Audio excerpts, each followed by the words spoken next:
La semaine de la pop philosophie saison 15 présente Liberté, équité, solidarité. Une approche philosophique, sociologique, artistique, littéraire et pop à la fois. Du libre arbitre à l'éloge de l'inégalité, de la liberté du saumon au nouveau visage de la censure.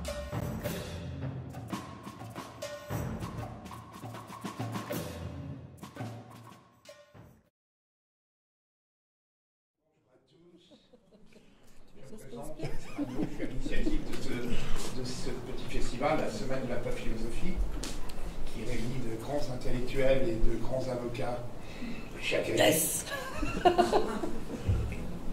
Bon, je remercie aussi le FRAC qui joue le jeu, et qui nous accompagne depuis de nombreuses années, et même sur des questions qui sont délicates.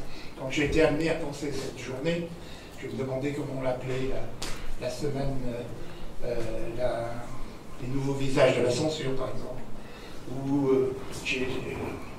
les nouveaux artistes dégénérés aussi. J'ai beaucoup pensé aux artistes dégénérés.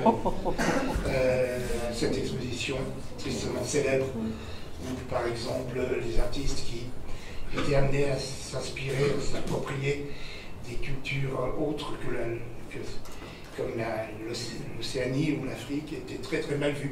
Enfin, ils étaient très très mal vus, donc ils ont été programmés dans le comité de sélection de cette exposition. Voilà, c'est une manifestation c'est une journée qui me tient particulièrement à cœur, et je remercie Agnès Tricoire, maître Agnès Tricoire.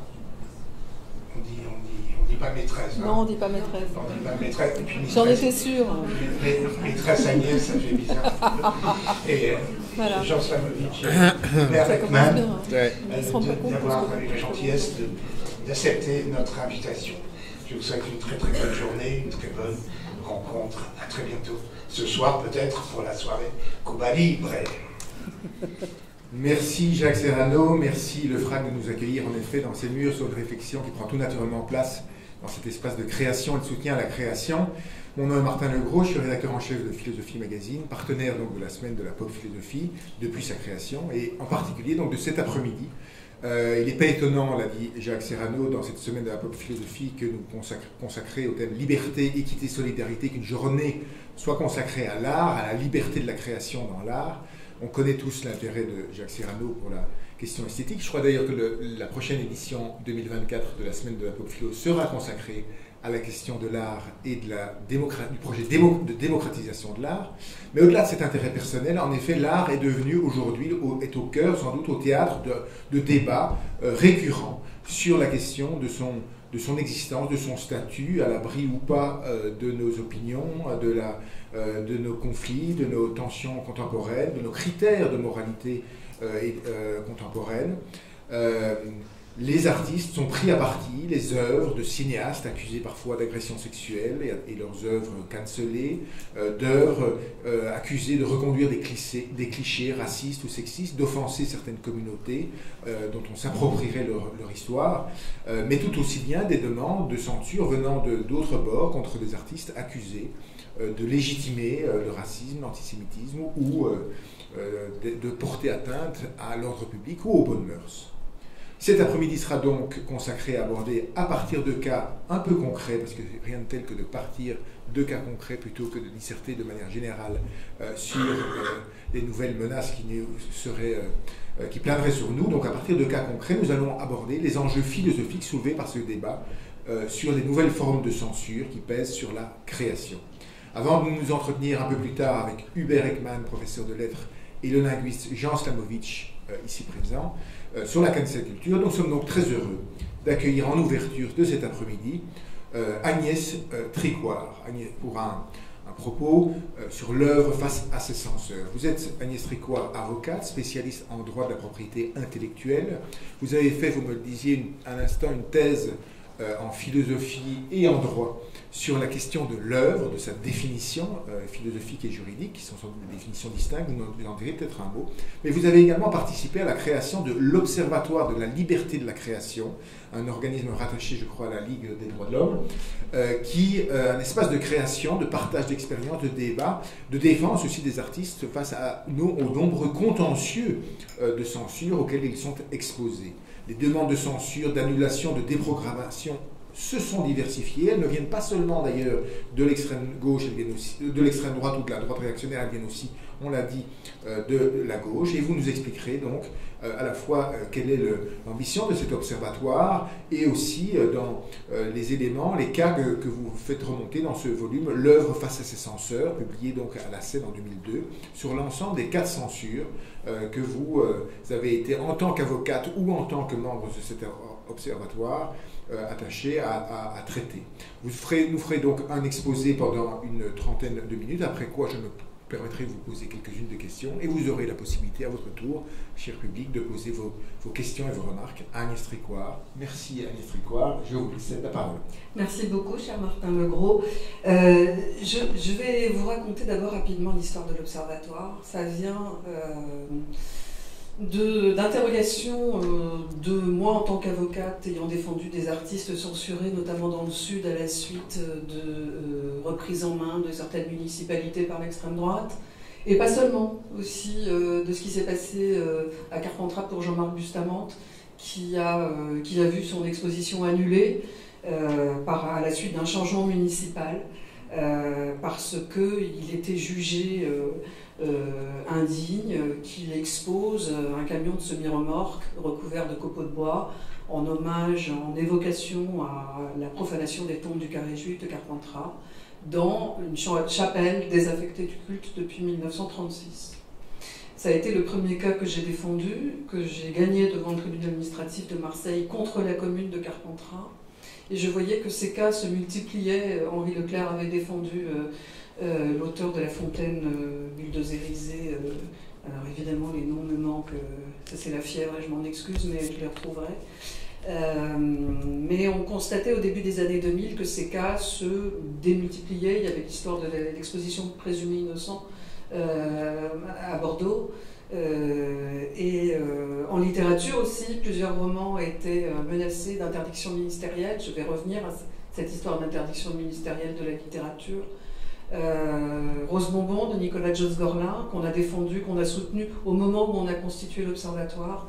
Et puis Louise Korecki, il entrerait dans la légende, poursuivi devant le tribunal correctionnel de Carpentras par une association d'extrême droite qui s'appelle Promouvoir et qui fait la pluie et le beau temps aujourd'hui de la censure en cinéma, qui a gagné ses galons alors qu'ils sont trois tout mouillés et qu'ils ne représentent qu'eux-mêmes et une idée vraiment d'extrême droite et d'ultra-catholique de la culture. Donc notre première préoccupation, ça a été ça, et de le faire en interdisciplinarité, parce que c'est comme ça que moi je suis constituée en tant que juriste et intellectuelle, c'est que je pense qu'une seule discipline ne peut pas embrasser une question complexe. Il faut réfléchir à plusieurs. Et donc autour de la table, j'ai réuni des philosophes, puisque c'était mon double cursus, mon double parcours, et puis des gens venant de l'art contemporain, des critiques, des artistes, des cinéastes, des écrivains, etc. Et donc on a monté l'Observatoire qui réunit aujourd'hui 15 organisations qui représentent tous les genres culturels sauf la danse, qui manifestement n'a pas de problème de censure, donc ils ne sont pas encore là, mais ça me ferait tarder. Et puis il y a un certain nombre de personnalités qui sont là pour leur savoir spécifique sur les questions qu'on travaille, soit en tant que personne qui a vécu des choses qui relèvent de la censure, soit plutôt en tant que personne qui participe de près ou de loin à ces processus. Et notamment, par exemple, il y a une productrice qui siège à la commission de classification des films, qui délivre des visas pour les films qui sortent en salle de cinéma. Vous savez qu'en France, aucun film ne peut sortir sans une autorisation administrative qui s'appelle un visa, qui est délivré par la ministre de la Culture, après avis éventuellement de la commission de classification des films quand le film pose problème. Alors qu'est-ce qu'on a fait la première année? On a mis 1 an à écrire une page.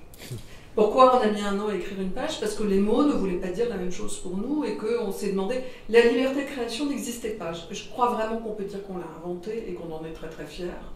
On l'a inventée au sens où elle n'était pas du tout différenciée de... La liberté de création, elle s'entend dans le grand ensemble de la liberté d'expression, qui est protégée par la Déclaration des droits de l'homme de 1789 et par la Déclaration universelle des droits de l'homme, et notamment l'article 10. Ça, c'est très important de situer juridiquement où sont les choses. Et à l'époque, on parlait de liberté d'expression en matière de création. Nous-mêmes, on ne savait pas qu'on allait pouvoir singulariser au point où elle est aujourd'hui la liberté de création. Puis aujourd'hui, on a une loi qui la protège et une décision du Conseil d'État qui l'a déclarée liberté fondamentale. Je vous avoue, moi, ça m'émeut encore quand je le dis, parce que bon, pouvoir s'honorer d'avoir aidé à créer une liberté fondamentale, je crois que je suis le seul groupe de travail de la Ligue des droits de l'homme ou issu de la Ligue des droits de l'homme qui puisse s'en honorer, donc on en est très très fiers. Et alors ça veut dire quoi? Ça veut dire qu'il a fallu qu'on isole ce dont on voulait parler dans le grand ensemble de la liberté d'expression. Donc on a décidé d'essayer d'identifier ce sur quoi on travaillait. On travaille sur les œuvres, on travaille sur l'expression, on travaille sur la représentation, on travaille sur quoi exactement? Et donc ça on a mis 1 an à se mettre d'accord là-dessus, et sur un texte qui est toujours un texte fondamental, qui figure sur le site de l'Observatoire, qui s'appelle le Manifeste, qui a été publié dans la presse, et qui a rallié beaucoup de signatures à l'époque. Tout ça c'est 2003. On dit des choses très très simples. On dit, quand un personnage de roman parle, c'est pas quelqu'un qui s'exprime dans la réalité. Le discours qu'il porte, même si c'est un discours raciste, à l'époque on prend cet exemple parce que ça fait partie de l'actualité, ça n'est pas la même chose que si quelqu'un, dans cette salle, se met à insulter quelqu'un d'autre en tenant un propos raciste. Donc, on travaille beaucoup sur qu'est-ce qui fait la spécificité de l'œuvre, et on décide de retenir comme critère d'identification la notion de fiction. Parce qu'on a travaillé, on est tous un certain nombre à avoir travaillé sur notamment la narratologie, qui est cette science de la littérature qui permet d'identifier différents types de discours et qui met à disposition des outils. Alors je pense que les interlocuteurs qui suivent reviendront sans doute plus en détail que je ne vais le faire, mais je dois dire que moi, quand j'ai écrit le petit traité de la liberté de création, j'ai eu recours, et je crois la première en tant que juriste, à des instruments relevant de ces disciplines-là pour expliquer ce qu'on faisait et pour justifier la différence de nature, la différence de mécanisme entre une œuvre fictionnelle et un discours argumentatif. Donc c'est là-dessus que repose principalement notre défense d'une exception de l'œuvre. Je sais que le mot est considéré comme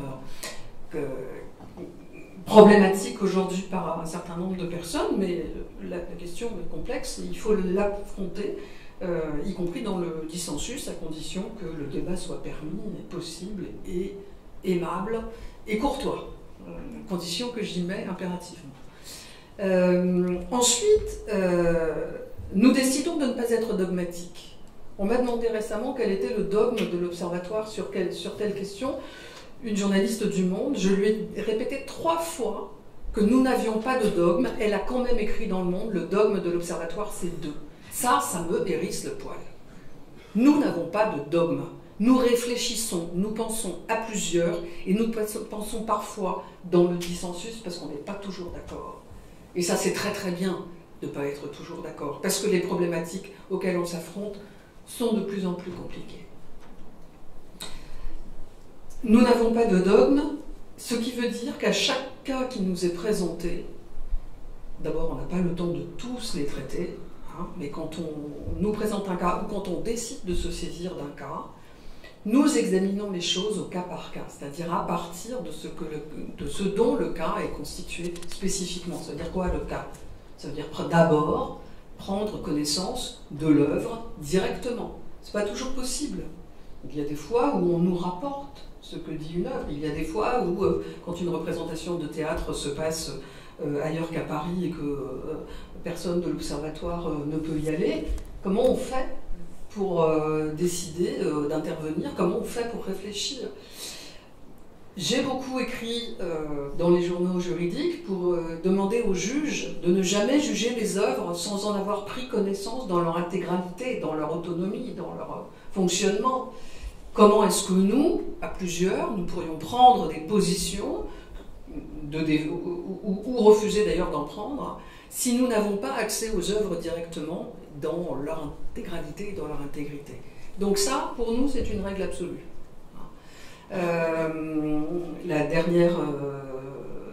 Une des dernières interventions que nous avons fait ensemble, vous le savez, c'est à propos de l'œuvre de Myriam Khan au Palais de Tokyo.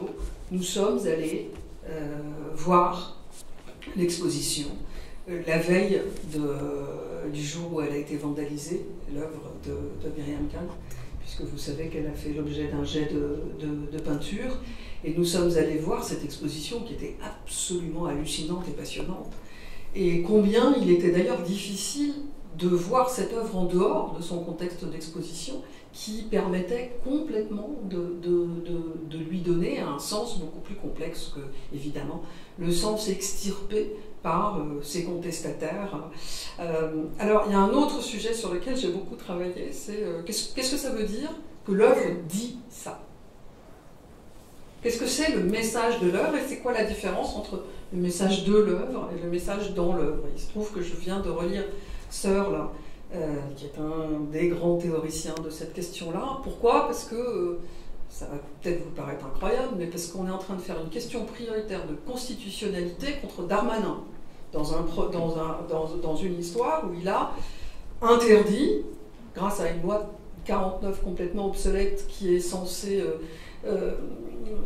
permettre au ministre de l'Intérieur et non pas au ministre de la Culture de veiller aux publications contre la jeunesse, il a interdit un livre destiné à des adolescents qui s'appelle Bien trop petit, l'histoire d'un adolescent, alors pardon, j'y suis allée beaucoup trop vite, mais on reviendra au reste.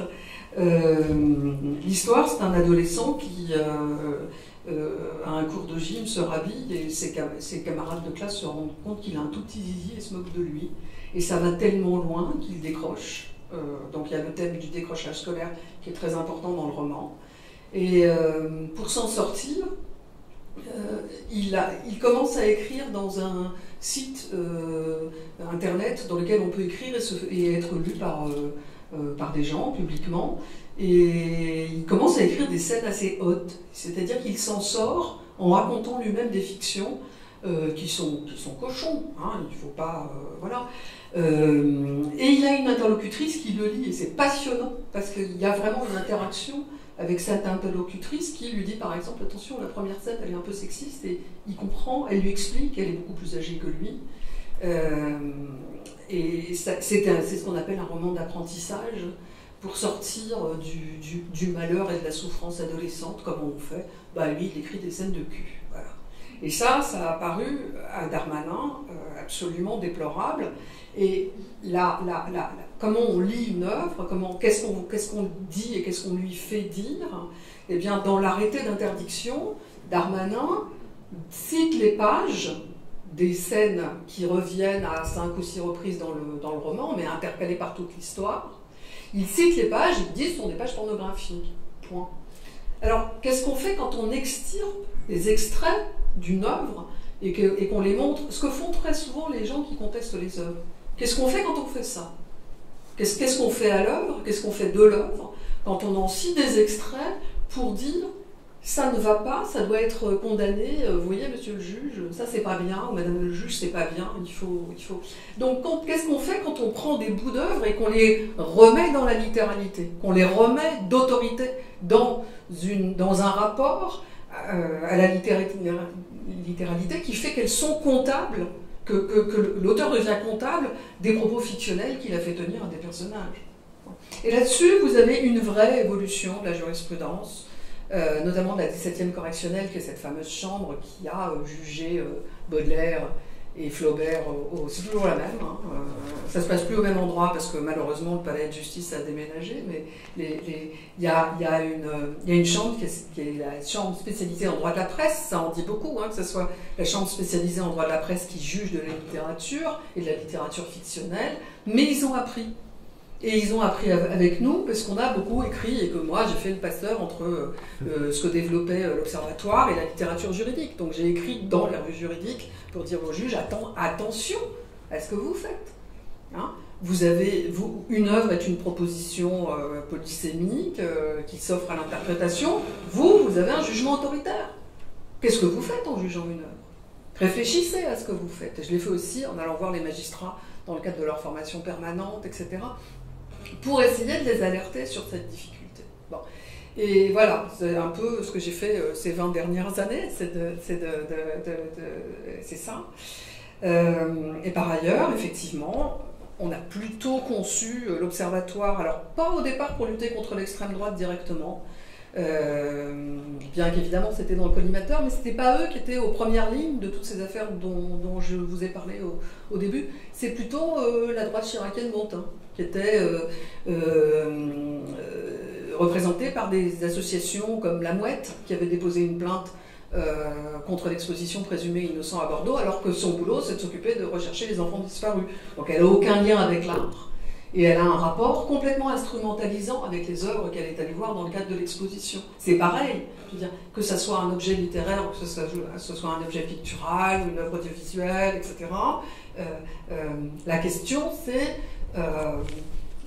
la plainte de La Mouette, il faut que vous la lisiez, c'est un morceau d'anthologie, elle est reproduite dans l'œuvre Face à ses censeurs, qu'on a publié en 2020. Ah, 20 20, ah, pardon. Pas 2, puis 1. C'est tout récent et ça retrace 20 ans de l'Observatoire, justement, 20 ans de travail de l'Observatoire. Et donc, on a publié tous les documents qui permettent de tout comprendre il y a notre commentaire d'un côté, mais il y a les documents de l'autre. Donc c'est une mine sur l'histoire de la censure de ces 20 dernières années. Et vous lisez la plainte de La Mouette, c'est juste à hurler de rire, quoi. Et ce qui est fou, c'est qu'il y a un doyen des juges d'instruction à Bordeaux qui pense que, ouais, c'est vrai, par exemple, je donne toujours un exemple qui me fait moyennement rire depuis qu'il est mort, Boltanski, dans le catalogue de l'exposition, dit, à propos d'une photographie qui s'appelle Les enfants de Berlin, je l'ai photographiée comme si je les mitraillais.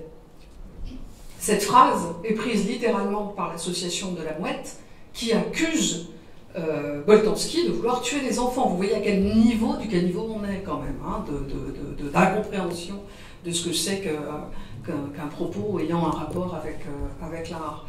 Et je suis très inquiète, parce qu'aujourd'hui, alors donc, il a fini par y avoir un non-lieu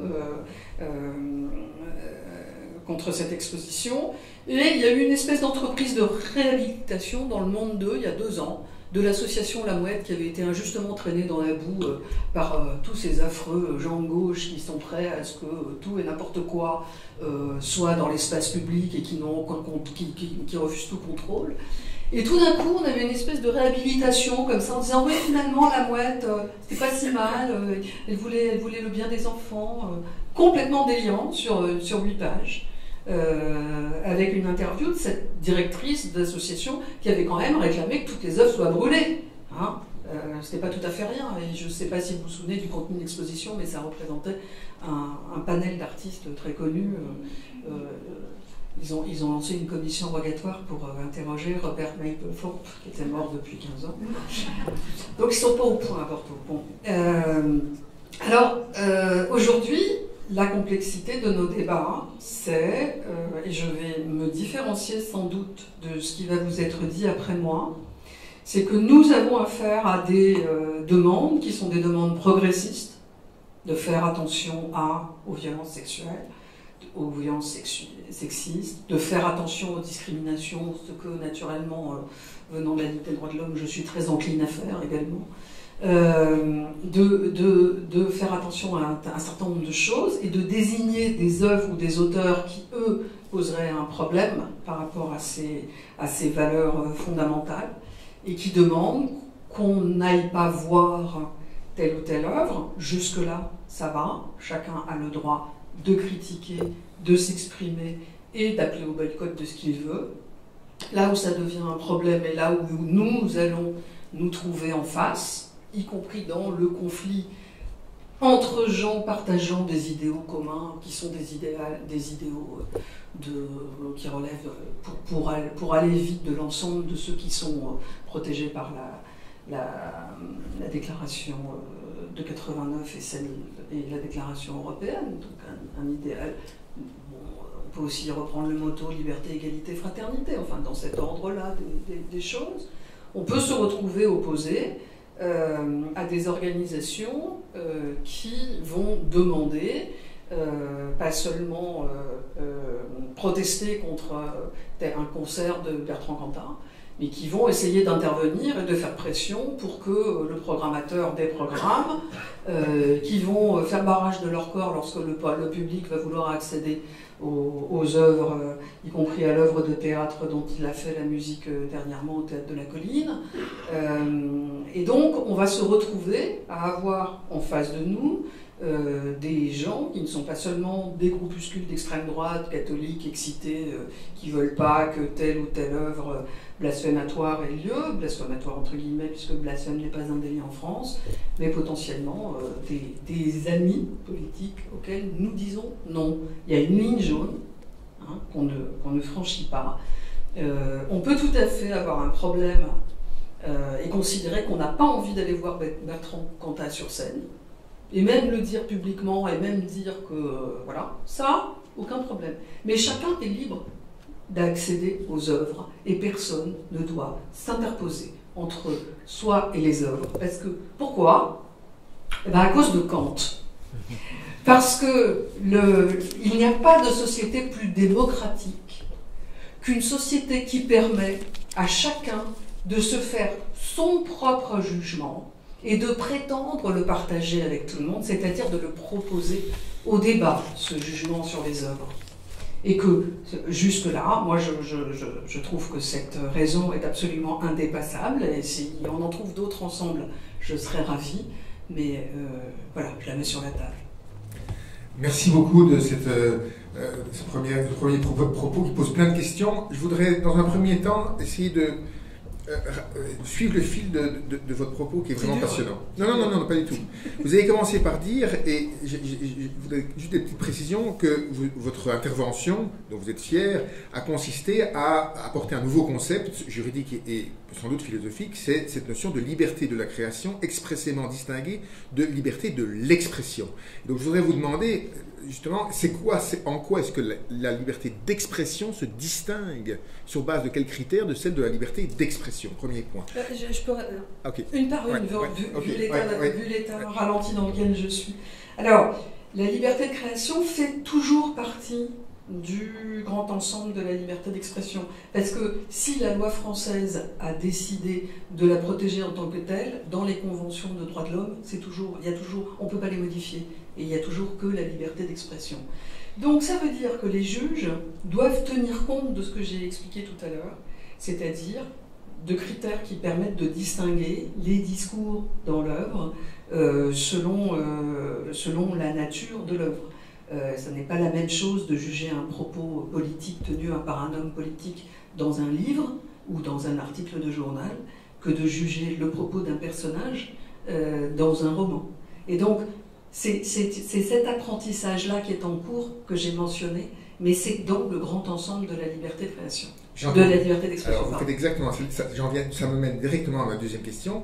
Si le critère de la liberté de création par rapport à la liberté d'expression, c'est le fait que dans la création, l'œuvre contient une distance entre l'auteur et le matériel, les paroles, les images qui sont données à voir dans l'œuvre. Donc il y a une distance, à la différence d'un discours de Darmanin, où il n'y a pas de distance entre l'auteur et ce qu'il dit. Entre l'auteur de Lolita et Nabokov, il y a une distance. Ok, disons que ce soit le critère.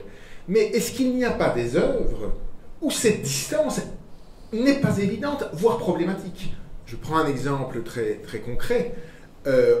Justement, Lolita de Nabokov, il est tout de suite compris que l'auteur Nabokov n'écrit pas une autofiction sur la manière dont Humbert est en train de détruire par les relations sexuelles qu'il a avec sa belle-fille mineure, il est en train de détruire quelqu'un. heureux. On sait tous que Nabokov n'est pas en train d'écrire une autofiction. Matzneff, on relit ses livres aujourd'hui avec consternation en se disant ce mec est en train de nous expliquer qu'en réalité, à travers de l'autofiction, il abusait des jeunes filles mineures. Et voilà, donc là... Voilà, j'ai une réponse qui est très simple. Matzneff, c'est pas de la fiction, c'est du récit. Oui, mais qui décide? Parce que mais Matzneff dit c'est de la fiction. Cher ami. Oui.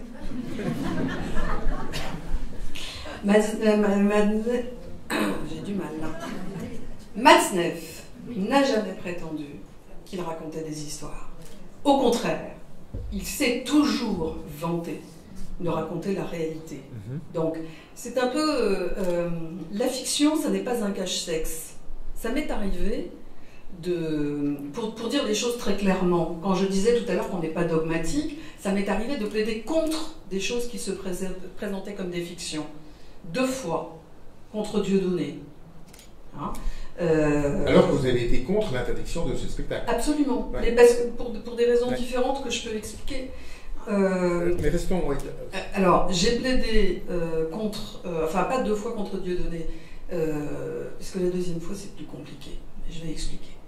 La première fois, c'est quand il fait un spectacle au Zénith, en décembre, il y a une quinzaine d'années, et il fait venir Forisson sur scène. Et il fait remettre à Forisson le prix de l'infréquentabilité par son espèce de sbire qu'il suit partout, qu'il déguise en déporté, avec une étoile jaune sur le pyjama à rayures. Et le prix de l'infréquentabilité, c'est un chandelier avec des pommes plantées dessus. Quand il fait ça, j'ai plaidé pour la Ligue des droits de l'homme contre Dieudonné pour le faire condamner. Et lui disait, c'est un spectacle, c'est de la fiction, liberté de création, etc. J'ai démontré qu'en fait, cette mise en scène était destinée, je vous la fais très courte, était destinée à faire passer la Shoah pour une fiction. Et que c'était un truc complètement pervers, dont il a l'habitude, qui est de renverser complètement les choses pour montrer, pour tenir un propos politique, et qu'évidemment, Forisson sur scène, tout le monde savait les théories de Forisson, tout le monde savait qu'il avait été condamné, donc il y avait une complicité avec le public qui n'avait pas besoin d'être dite, qui suffisait d'être montrée. Voilà. J'ai plaidé contre Valeurs Actuelles, avec le roman feuilleton sur Daniel Obono, quand elle est montrée comme esclave. Là encore, Valeurs Actuelles se présente comme auteur d'un roman fiction, et ce sont des dessins, c'est pas la réalité, etc. Sauf que je démontre en plaidant que ce qui est visé là, dans cet exercice-là, c'est la vraie Daniel Obono, pour la ridiculiser aux yeux et aux vues et au su de tout le monde, pour montrer qu'en réalité, sous tous ces propos politiques tombent à l'eau quand si elle était réellement dominée comme ses ancêtres l'ont été. Enfin, je veux dire, c'est d'un propos d'une perversité et d'un racisme terrifiant. Là encore, condamnation. Donc, quand je dis qu'il n'y a pas de dogme, il n'y en a vraiment pas. En revanche, quand Sarkozy se mêle de vouloir interdire a priori dans la première vague de spectacles, parce qu'aujourd'hui je ne suis pas sûre que j'aurai la même position, je vous avoue, se mêle d'interdire Dieudonné parce qu'il a tenu des propos antisémites quasiment à tous ses spectacles, et qu'on dit qu'il va recommencer, moi ça me pose un problème d'interdire a priori un spectacle. Il n'y a plus de censure au théâtre par l'État depuis le début du XXe siècle. Le théâtre est libre, il a gagné sa liberté, le spectacle est libre. Nous avons une loi pénale qui est fort bien faite, qui nous permet de poursuivre les propos quand ils se présentent comme étant fictionnels, mais qu'en réalité, ils visent à se moquer d'une partie de la population. La chanson Shoah Ananas, elle devrait être poursuivie à chaque fois qu'elle est diffusée, que ce soit dans un spectacle, sur Internet, sur YouTube, etc. Le problème, c'est que entre vous et moi, hein, c'est la vieille militante antiraciste qui parle, si, vieille, on fait tous nos efforts. Mais c'est comme vider la mer avec une petite cuillère. Hein. C'est pas parce qu'on poursuit des propos racistes qu'on arrive empêcher le racisme et l'antisémitisme. On fait tout ce qu'on peut. Mais celui qui a la solution au miracle, là, me la donne. Hein. J'adorerais la trouver. Mais donc, si je comprends bien votre critère, vous n'êtes pas pour une position, je dirais, le plus simple, ce serait de dire liberté totale, non. Le public est majeur, non. C'est au public et pas à l'État à trancher. Les Américains fonctionnent un peu comme ça d'ailleurs, et laissent la société, au prix de pression considérable, etc., mais laissent la société et les citoyens juger. Si je comprends bien, ce n'est pas votre solution, je dirais, de facilité juridique qui dirait que le public se débrouille. Vous acceptez le fait qu'il y ait prise jugement sur la recevabilité d'une œuvre en tant qu'œuvre. Et votre critère, si je vais jusqu'au bout du truc, ce serait de dire que la fiction doit rester une fiction. Exactement. C'est-à-dire que les personnages ne doivent... Mais c'est un peu désarmant pour l'art, parce que c'est dire à l'art... Reste dans ton coin, Coco, n'aie aucun effet sur la réalité. Mais non, ça c'est une caricature, camarade. Non, mais je veux dire, allez, je ne vais pas regarder, mais donc votre critère, c'est de dire un personnage doit toujours rester un personnage et non pas quelqu'un qui inciterait le lecteur à avoir une attitude. Je vais proposer un exemple qui reflète assez bien cette complexité que vous évoquez, Martin. C'est l'histoire du roman de Mathieu Lindon, Le procès de Jean-Marie Le Pen.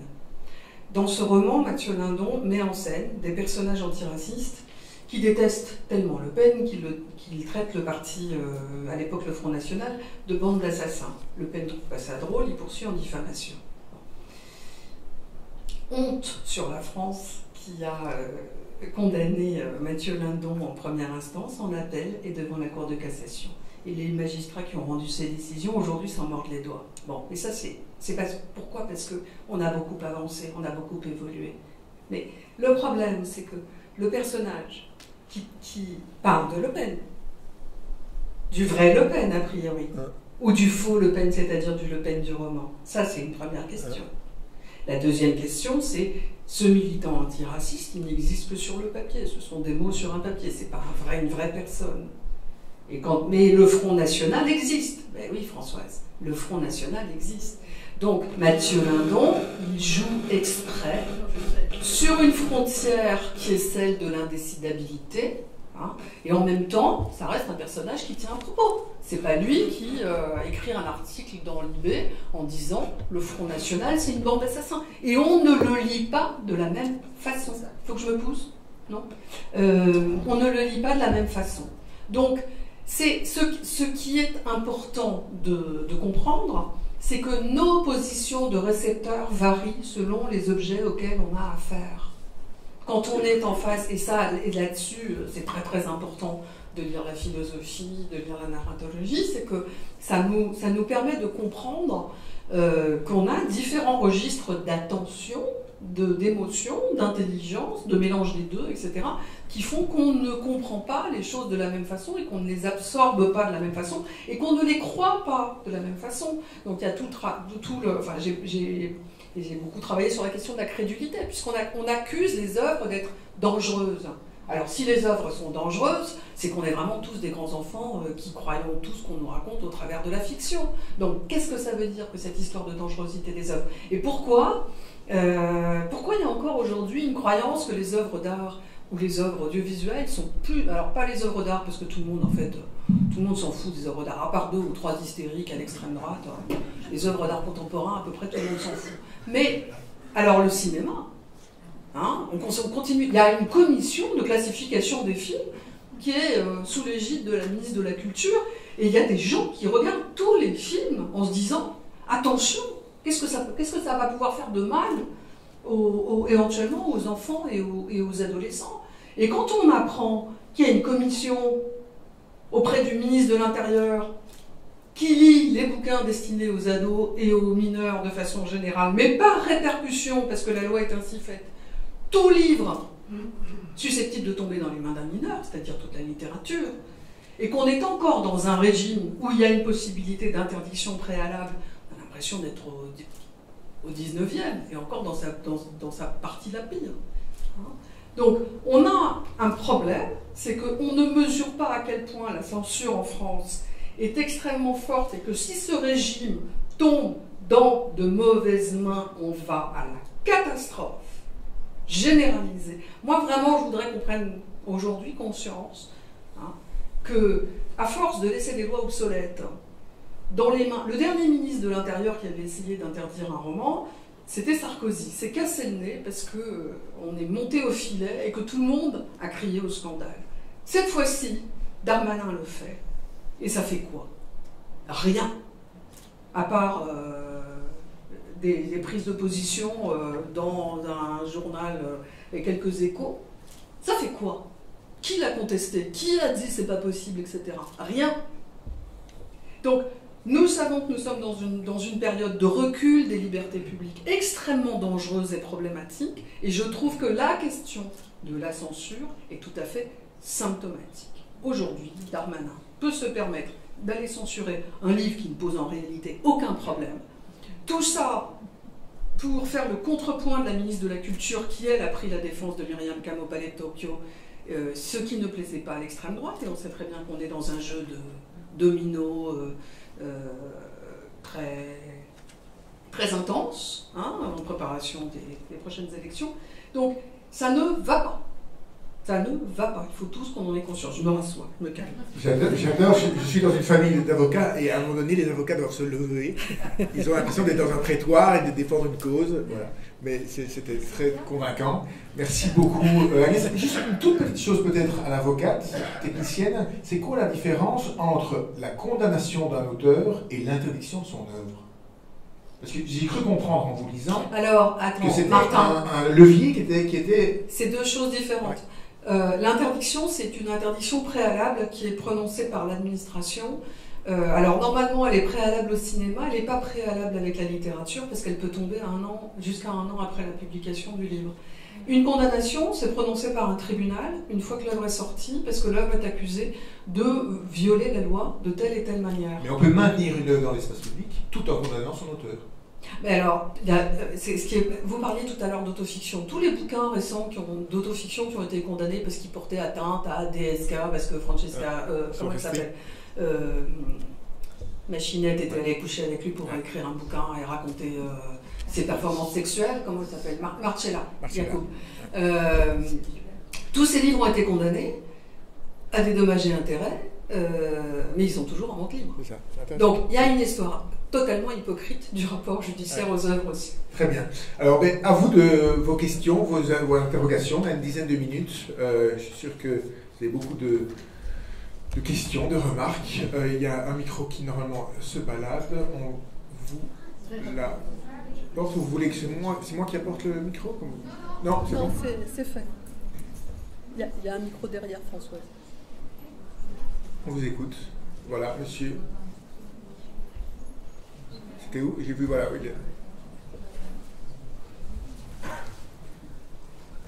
Je voulais simplement savoir pourquoi le théâtre était tout à l'heure libre et le cinéma non. Est-ce qu'il y a une raison à ça? Je pense que c'est la taille du public. Pardon. Je pense que c'est lié à la taille du public. Et je pense que le théâtre est considéré comme étant plus confidentiel. On a moins peur. Cela dit, c'est une excellente question. Et sur laquelle je n'ai pas travaillé, et là tout d'un coup j'ai très honte. Mais merci, je vais bosser, je vous promets. François Gaillard. Très rapidement. Tiens, le micro. L'exemple de Nabokov et de Baznev est en fait extrêmement intéressant. Et je sais que tout votre travail aussi a porté, vous avez beaucoup travaillé sur ce faiseur de narratologie, justement, pour distinguer ce qui était de propos du personnage, où on ne pouvait pas attribuer si simplement à l'auteur. D'ailleurs, ça fera la jonction avec les propos tenus tout à l'heure, parce que dans la cancel culture, on condamne aussi les propos tenus par les personnages. Bon, donc, je suis d'accord qu'il faut absolument faire le départ entre ce qui est de l'ordre du personnage, de la fiction et de l'auteur. Alors, le problème, c'est le problème Baznev, car Nabokov, c'est une fiction, un roman. Masnev, c'est pas si sûr. C'est à la fois un journal, mais de l'autofiction, reconnu comme tel, puisqu'il était subventionné par le Centre national du livre, par le CNL, parce qu'il entrait dans la collection blanche de Gallimard, comme ce qui était un récit. Hein. Et donc, à partir de là, on est dans une espèce d'ambiguïté et d'ambivalence absolument terrible. Donc, c'est pas toujours simple de faire le départ entre les deux. Et dernier point, et ça c'est pour la bonne bouche, tu évoquais le cas évidemment Flaubert-Baudelaire qui ont été condamnés la même année. D'ailleurs, la condamnation portant sur les fleurs du mal n'a été levée que extraordinairement tardivement. 24. Hein, en 24. En 24. 24 de notre du XXe siècle. Non, ce qui a été reproché, et ça pose un problème par rapport à cette distinction à Flaubert, c'est qu'il n'y ait pas des scènes scandaleuses. On ne voit pas de baise, on imagine, mais on ne voit rien, il n'y a rien de scandaleux. Mais ce qui était pire que ça, c'est que par l'énonciation elle-même, il n'y avait pas de prise de position sur les valeurs du bien et du mal. Il y avait une totale ambiguïté. Les romans du 19e montaient des choses beaucoup plus choquantes. Mais à la fin, le bien triomphait. On savait que donc c'était le moral. Et dans Madame Bovary, c'est l'ambivalence. Donc finalement, c'est quelque chose qui n'est plus lié au personnage ou à des scènes, etc. C'est à une attitude qui était celle de Flaubert, de laisser le jugement libre. Ouais. Et pendant. Et c'était inadmissible. Donc si je comprends bien, c'est l'idée que l'artiste contribue à rendre floue une distinction que le droit doit maintenir. Absolument. Il aurait fallu qu'à la fin, il y ait une espèce de condamnation plus claire par le roman. Non, mais le lecteur n'apprécie rien tant que de ne pas savoir. Exactement. Tandis que le juge doit savoir. Et c'est ça qui a été condamné. Agnès Ricoire, bon, c'est pas vraiment des questions. Je suis d'accord avec Françoise. Oui, tout à fait. Et pour Masnev, c'est très délicat. Non, je ne crois pas que ce soit si délicat que ça pour Masnev, parce qu'il y a toute la Françoise, il y a toute la jurisprudence justement qui précède celle de Marcella Yacoub, celle de la Saint-Homme, et les juges ont un peu l'habitude de ne pas se faire avoir. Donc, je pense pas que ce soit si compliqué. Ceux qui n'ont pas lu. mais cela dit, sur les juges, aucun juge ne s'est penché sur Masnev. Si, ça va venir. Ça va venir. Ah, ça va venir, mais à l'époque pas. Non, mais attendez. Non, à l'époque pas. Non, mais ça, c'est aussi... Je veux dire, il faut entendre le discours des femmes quand elles disent que les milieux s'autorisent à ne pas remettre en question des comportements extrêmement problématiques pendant des décennies. Il y a le cas Masnev, il y a le cas Claude Lévesque, sur lequel on a beaucoup réfléchi. C'est quand même... quand on interroge des gens du milieu de l'art contemporain, tout le monde savait que Claude Lévesque, qui était par ailleurs un garçon charmant, se pointait dans toutes les expositions dans lesquelles il était invité avec des gamins mineurs. Et personne ne se posait la question. Il faut quand même pas déconner, je veux dire. Et donc, que les milieux soient remis en cause par des gens qui leur disent « Mais comment avez-vous pu tolérer ça pendant des décennies ?» Vous êtes collectivement responsable d'avoir accepté ce genre d'exactions et de les avoir couvertes. Alors après, c'est très compliqué, parce que quand vous entendez les gens qui invitaient Lévesque, vous invitez Lévesque, qui est un grand artiste, à une exposition, vous le voyez se pointer avec un gamin, il dit que c'est son petit cousin, et vous allez le dénoncer aux flics. C'est très compliqué. Tout le monde est dans une position... Mais si personne ne se pose la bonne... S'il n'y a aucune étincelle nulle part, c'est un système qui se reproduit, qui se reproduit et qui se reproduit. Oui, Jacques Serrano. Qu'est-ce que tu penses des structures, des musées qui ne le programment plus? Qu'est-ce que je pense des structures qui ne le programment plus? Qu'est-ce que j'en pense? D'abord, alors, je vais plutôt répondre à qu'est-ce que tu penses des structures qui ont enlevé ces œuvres, des expositions, de l'espace public, pas partout d'ailleurs. Alors, ce qui est très intéressant, c'est qu'il y a eu des tas de réponses très différentes.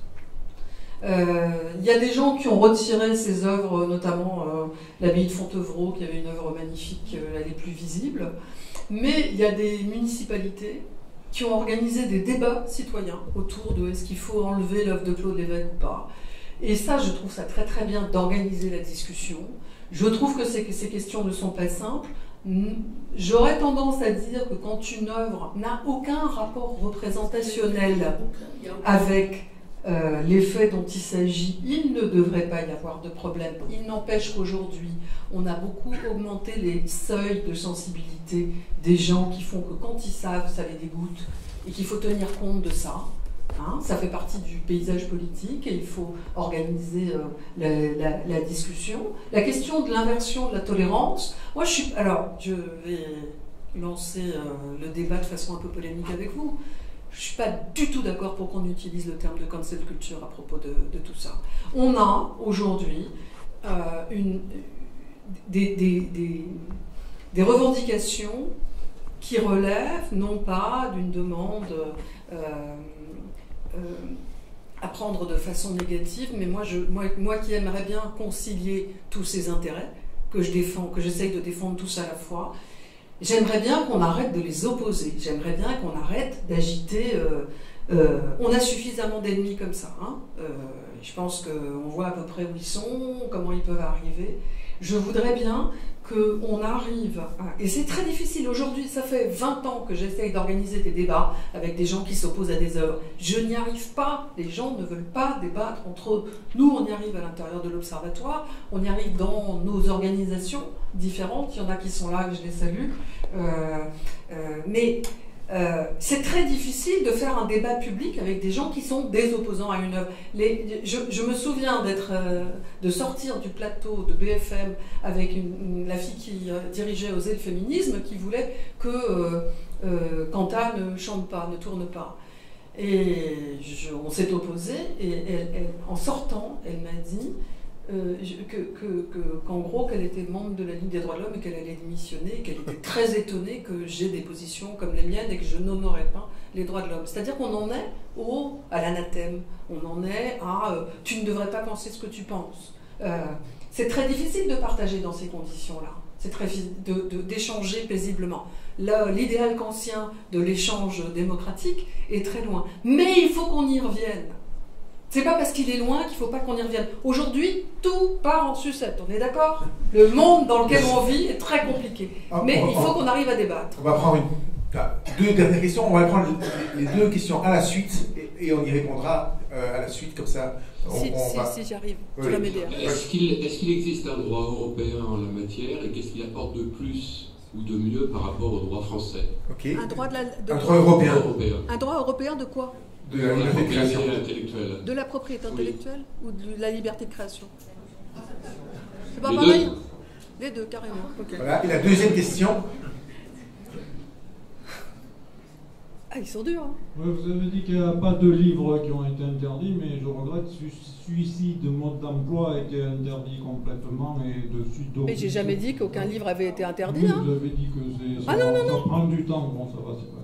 Après, vous avez le théâtre aussi. Le théâtre, bon, il subit l'attentat à la pudeur.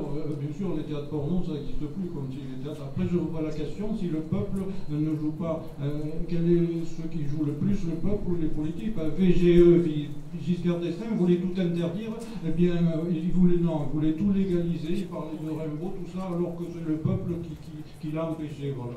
Très bien, c'était plutôt une remarque. Une réponse sur le droit européen. Alors, le droit européen, c'est les décisions de la Cour en matière de censure, en matière de liberté de création et d'expression. Ce sont les décisions de la Cour européenne des droits de l'homme qui, malheureusement, n'unifient pas les positions de chacun des pays nationaux, puisque sur un certain nombre d'exceptions à la liberté de création, comme la morale, comme un certain nombre de sujets, la religion. Vous savez, en Europe, il y a des pays qui ont le délit de blasphème dans leur loi. Ce n'est pas le cas de la France. Et donc la Cour européenne, quand elle est face à un pays qui a le délit de blasphème dans sa loi, elle ne va pas avoir la même attitude vis-à-vis de ce pays que vis-à-vis de la France qui ne l'a pas. Et elle refuse d'unifier des choses qu'elle considère comme trop compliquées, comme la morale et la religion. On la comprend un peu. Hein. Bon, en revanche, évidemment, il y a un droit européen de la liberté du droit d'auteur, mais je crois que ce n'était pas du tout votre question. Voilà. Très bien, merci beaucoup Agnès Tricoire, c'était passionnant. En dépit de votre